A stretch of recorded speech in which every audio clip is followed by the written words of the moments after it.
All right, folks. So we're recording the two tools that we're talking about first because they're a really good kind of like soft introduction to retouching. They are the healing and spot healing brush tools. So I want you to notice what order they're in Photoshop. They're under the ones that look like a Band-Aid, and they're in order kind of complexity, except for the red eye one. The red eye one's super easy, but the spot healing brush is a great place to start. I don't want you to stop there though. So I'm going to show you how easy this tool is, but don't use it as like a crutch to not ever explore another tool.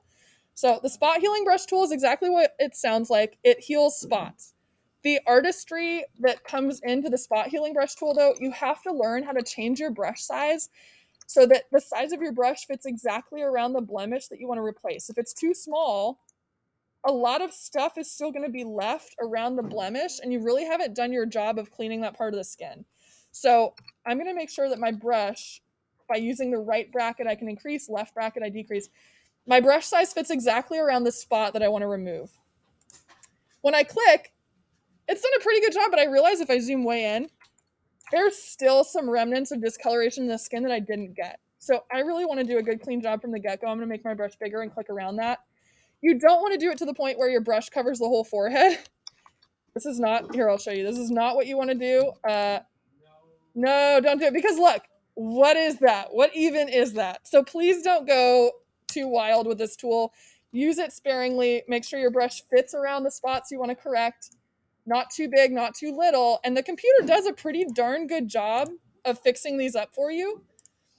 The problem that I see some people do with this tool, A, they use this one only and don't learn the other tools. B, they kind of go like this, just clicking all over the face and just going like crazy.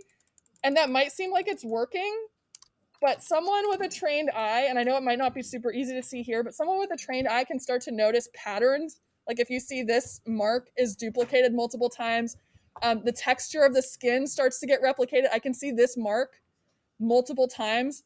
And that's a dead giveaway for people that know what they're looking at, that it's been kind of poorly retouched. And my job is not to make you, like novice amateur retouchers. I want to give you the skills to at least build on so that you can be really good at this someday.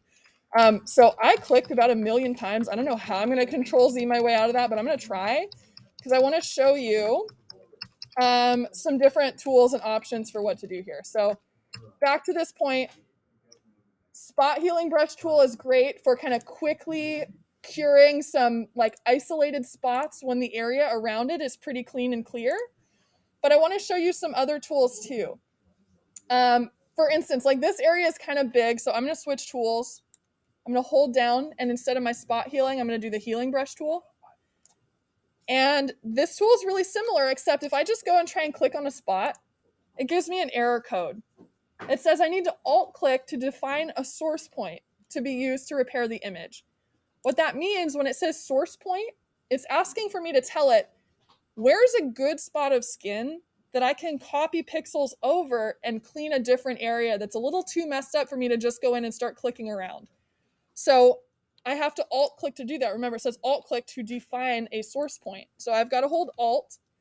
This is a pretty clean area of skin right here up in the top left. There's no blemishes. The texture's pretty even. The color's pretty even. And it kind of matches the lighting of this spot right here. So I'm going to hold alt. That's when I get these crosshairs. And I'm going to click right around here, not right on the edge, because somebody found out if I click on the edge and then I go to copy, you see how it's making that edge on the forehead? That's not what I want. Because when the crosshairs move and I'm copying those pixels, it's copying where my crosshairs are. So that doesn't help me. That makes it worse. So I'm going to alt, and I'm going to click kind of in the middle of a good area. And then when I let go of alt, I can come over to a spot and start painting over it in little pieces. And it's going to start kind of copying over those good pixels and blending it with what's beneath. So this is kind of a gradual buildup and a way to kind of keep from those patterns. Like when you're madly clicking with the spot healing tool or other tools we'll learn in the future, it keeps those patterns from showing up because the computer's kind of helping to blend in the clean area with the old area and merge those textures and colors and things. So it does a little bit more subtle of a job.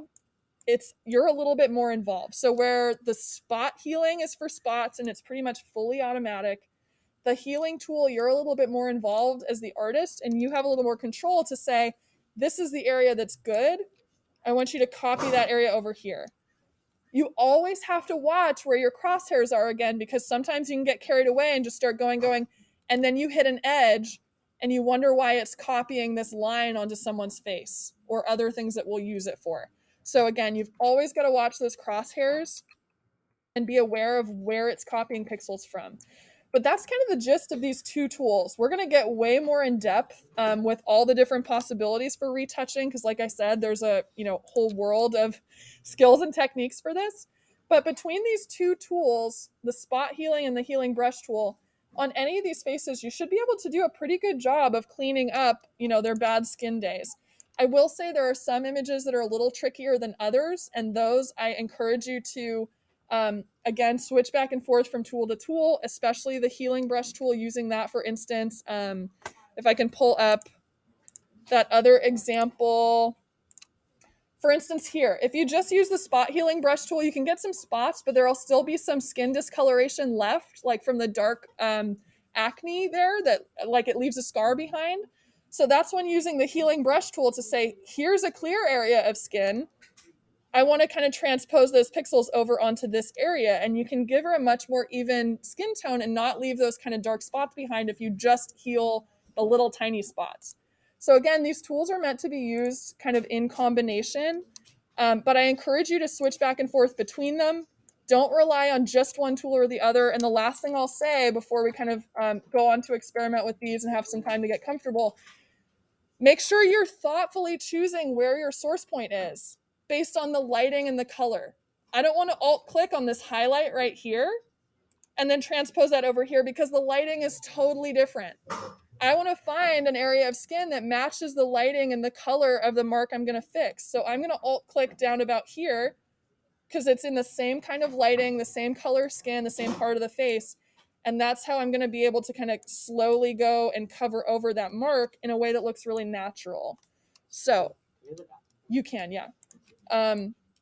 So I really encourage you to go slow, pay attention to detail. This is not a race. You're not doing any service to the people's portraits that you're retouching if you're racing through doing a sloppy job. This is something you can use for yourself or family members or portraits that you might take. Remember, a good rule of thumb is to go slowly and be sparing with your use of these tools, because people will be able to tell when it's been overdone. So if you've cleared up the skin and you're happy with it, I see there's a mark down here that I want to get rid of. Clean those up. If you're happy with where you're at, you can go ahead and save your work. I recommend doing a save as so you know that it's your edited version. So I'm going to just do like my last name and then retouch. You can do whatever option you chose. You can do retouch, like one retouch because it's our first assignment. Whatever makes sense to you, but I would just make sure that you know that it's your retouched version, your edited version, and not the original, because that's going to get confusing real soon if I just save it over this one. So I'm going to save it.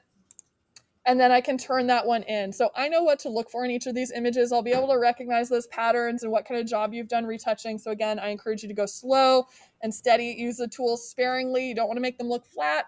You don't want there to be patterns in the skin. But once you have tried these examples that I provided, I encourage you to go find a photo of yourself or a friend or someone from class that you've taken and see how these retouching tools work in those different scenarios to get some practice with.